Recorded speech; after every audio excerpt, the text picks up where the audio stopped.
So you've scripted, edited, and posted your video thinking it's going to go viral. But there are 11 things that you're doing now that are destroying your video's chances of success. And most creators have no idea that these actions are actually hurting your reach. My name is Brian, and I've helped hundreds of creators get millions of views and blow up their channels. And in this video, I'm going to show you the 11 mistakes creators make that are tanking their views. Mistake 1. You're starting a new channel and you're wondering, how can I get my video to reach more people? The algorithm doesn't already know who your channel is intended for, and you need to give it time in order to find its audience. So what do? Instead, you come up with this genius idea and you immediately start sharing your video link to your friends, family, and community members. If you have an Instagram, TikTok, or Twitter following, you might forward that link to your other socials because you think that might give your video a bump in the algorithm. You think you might be driving traffic to your YouTube video and helping it find its audience, but you're actually destroying your views. Because when someone clicks a YouTube link from your Instagram, they're on a completely different mode. So let's say they're scrolling Instagram, they're watching your stories. Right now, they're on scrolling mode, they're on brain rot mode, and their brain is programmed to watch videos for less than 5 seconds. And when they click on your link, they aren't already primed to actually watch a video from start to finish. They might watch your video for 5 to 10 seconds, click off, and might never come back, which actually destroys your video's performance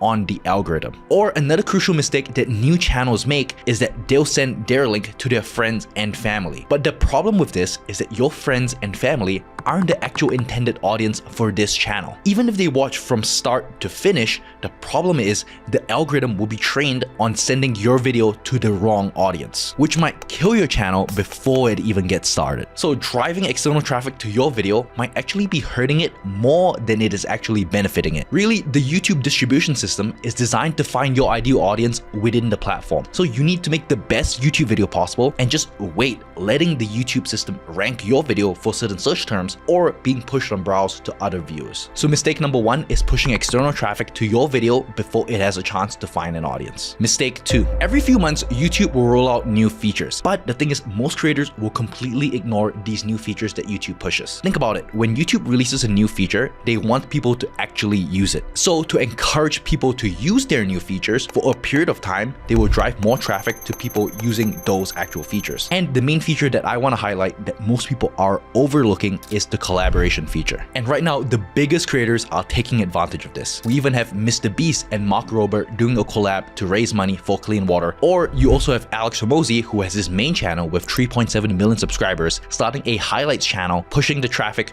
from the main channel to people who might more favorably watch 3 to 5 to 10 minute videos. So if you're a completely new channel, what you can do is you can actually collab with bigger channels within your niche to get a slight bump in traffic when you are starting a new channel. Or if you're considering starting a second channel, what you can do is you can drive traffic from your main channel to your second channel, considering that they have the exact same audience. So instead of ignoring any new features like the collab feature, what you want to do after uploading your video is actually do research and keep up to date with what new features there are and take advantage of them so that you can blow up your new channel. Mistake 3. I see many small creators make this mistake all of the time. You post a video and it gets 100 views in the first week, one of your worst performing videos, and you just feel like deleting the video and blasting it from the algorithm so that no one sees it on your page. And this is totally understandable. I don't want a video that's low performing on my channel either. But the problem with deleting your video is that it completely nukes your video from the algorithm. So that means any viewers that might have watched your video are completely deleted from your YouTube channel. So that makes it much harder for the YouTube algorithm to once again find an actual audience for your videos. You're practically deleting any audience data that you have. YouTube uses that data to figure out who to push more of your videos towards. So instead of deleting your videos, you have one of 2 options. Number 1, you should actually just leave it up, because who knows, after a week, 2 weeks, a month,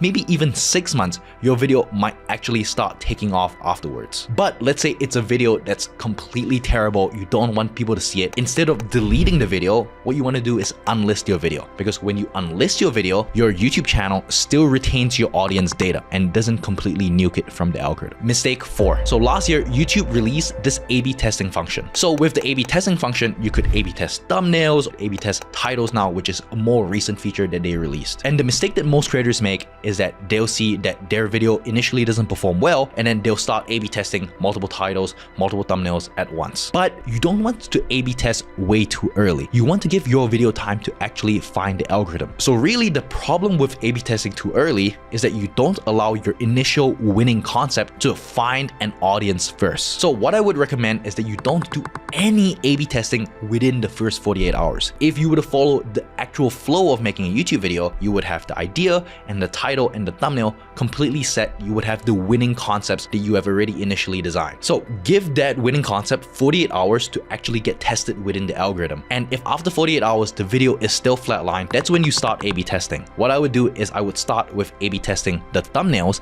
because the thumbnails is usually the most tricky one in order to test. And if the winning thumbnail still doesn't have your video take off, what you can do is then you can start testing your titles. But you don't want to test your title and thumbnail at the same time. If you were to test your title and thumbnail together, that will give the algorithm 9 different variations, and that will generally confuse the algorithm, especially if you're a small channel and you don't have enough impressions to feed each variation. So that's why mistake number 4 is A/B testing too early before allowing the algorithm to find an audience for your video. Mistake 5. This is a mistake that I see so many beginner creators make, especially when you're starting a new channel. You're making a video for 1 to 2 weeks without any feedback loop, and you're curious how your video performs. So what many creators will do is that they'll have their YouTube studio on their phone and they will keep refreshing their YouTube studio. Anxiety with your analytics is killing your channel, because when you have a huge dopamine hit and your video performs well and it's a 1 of 10, what you want to see is you want to ride that graph. So you keep refreshing your studio. And if the video is not performing well, that can totally tank your dopamine, totally kill the mood, and you won't even feel like doing work at all. Your YouTube studio can be your best friend if you use your analytics smartly to actually improve your next videos, or it can be the killer of your focus and completely kill your channel because you spent 1 hour,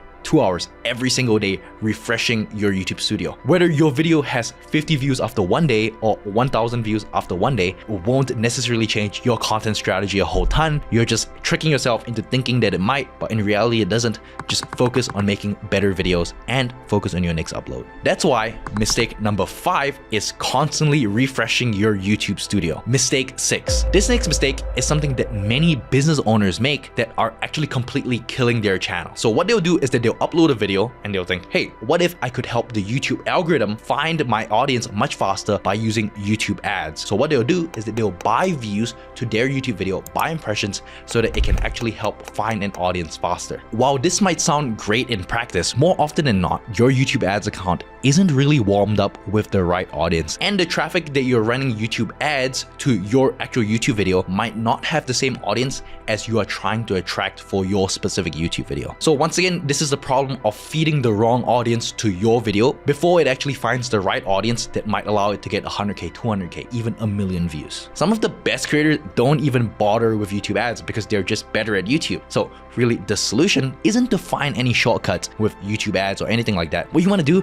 is just get good at the base scale of YouTube, and that will drive you a bunch more signups. Plus, if you run YouTube ads to your video, the ads audience is completely different from your organic audience. So once again, completely tanking your ABD. So if you want to buy views and ads to your videos, so let's say you're selling a product, what you can do is after the video flatlines and you know it's not getting any more views, then you can start buying ads to it to hopefully help it find another audience. But I would only do that once your video has completely flatlined. So mistake number 6 is buying YouTube ads way too early. Mistake number 7. Most creators completely overlook their comment section thinking that it's not going to matter. But especially if you're a new channel, the people who comment early are actually your super fans. And what you want to do is you want to interact with your super fans so that way you build a stronger viewer base. Literally every single comment that you reply to actually stacks up because that one viewer might potentially bring in 5 new viewers with the algorithm. So what I like to do after I post a video is that I will respond to every comment within the first 24 hours. You don't have to respond to every single comment out there, especially if you're a big creator, but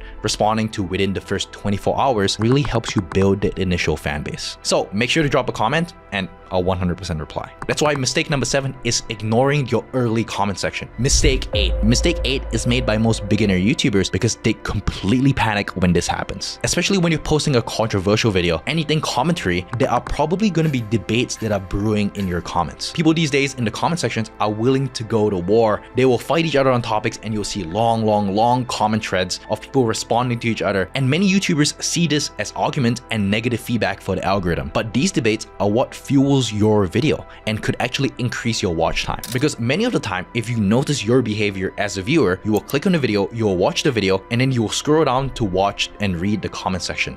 And sometimes if the comment sections are just threads on threads on threads, they will continue reading the comment section while watching your video, which actually helps improve your watch time. So these debates aren't actually negative sentiments that actually tells the algorithm that, oh, your video is bad and it's spreading fake or bad news, because these controversial comments are what could actually increase your watch time and allow the algorithm to figure out who your audience is. Let these debates come about naturally, because at the end of the day, that's what the internet is about. It's about allowing free speech. What better way to have people do it within your comment section on a video that you own on your channel that actually allows your future videos to get pushed to that exact same audience because they know that they're engaging with it. So that's why mistake number 8 is deleting controversial comments. Mistake 9. After uploading your video, let's say you get some more brand sponsorships, or maybe you have an affiliate link, or you have other products that you want to include. What many people will do is they will continue stuffing links into their description. And there are some YouTubers with just long laundry lists of descriptions. And sometimes you may get so many new opportunities that you will continue stacking these links in your description, and it will look like a full laundry list of just affiliate links or links to different kinds of products. But here's the thing, a confused viewer doesn't click. When you have so many links in your description, it scares the viewer and it confuses your viewer a little bit because they don't know exactly which one to click, and they end up not clicking at any of them at all. Or you might actually waste a link click that might be more high value if they were directed to one link versus another link. So you must think, what link can I direct them to click that will be the most high value for them and the highest likelihood of conversion based on the content of the video. So for example, in this video, which are about the things to avoid when you're uploading a video, more likely than linking to a YouTube scriptwriting guide, it might link to something that, oh, here are the 11 things that you should avoid, all put in one document, and you can find it in the link in the description. So that way it is a more natural link for them to click, rather than you just stuffing it and confusing the viewer as a whole. You want to keep it to one link, max maybe 3 links, so that you don't overwhelm your viewer with too many choices. So that's why mistake number 9 is stuffing your description with too many links. Mistake 10. So what you see over here on screen are called manual chapters. So these are chapters that you can put on your video so that viewers can skip from one chapter to another, depending on what they find is the most useful. Ideally, when you're uploading your video, you will have all of these chapters already within your video. But the mistake that many creators make is removing manual chapters after posting a video, or completely rewriting manual chapters. Because when you do this, YouTube treats your video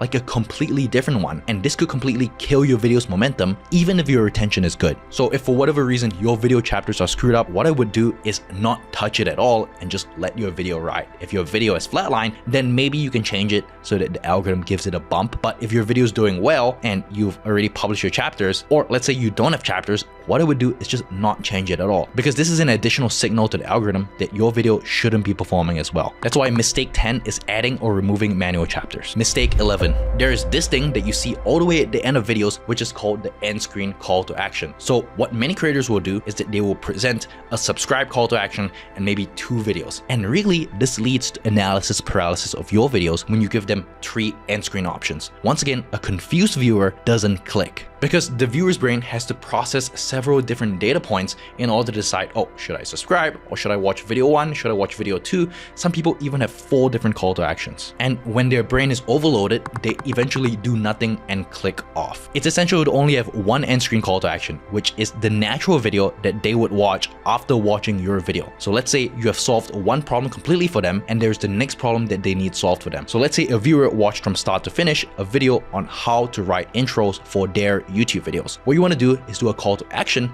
to a topic that is related. So once they know how to write intros, what you can do is do a call to action to tell them, hey, here's how you can use AI to write intros, or here's how you can write a full YouTube script now that you know how to write intros. You want to link a video that they're already watching to a video that they're likely to click. So that's how it just makes complete common sense for them to watch your next video without even thinking. And this way you can take your end screen call to action from 5%, which is what the average is, all the way to 15% that I've seen in some of my own videos. That's why mistake number 11 is having multiple end screen call to actions. So now that you know what not to do before you upload your video, what can you do during the preparation of your video so that you don't even have to play with any of the 11 things that I just talked about? Click over here to learn how to write a viral script in just 10 minutes. So that way you don't even have to play with any of this post-upload settings. Thanks for watching, and I'll see you in the next one.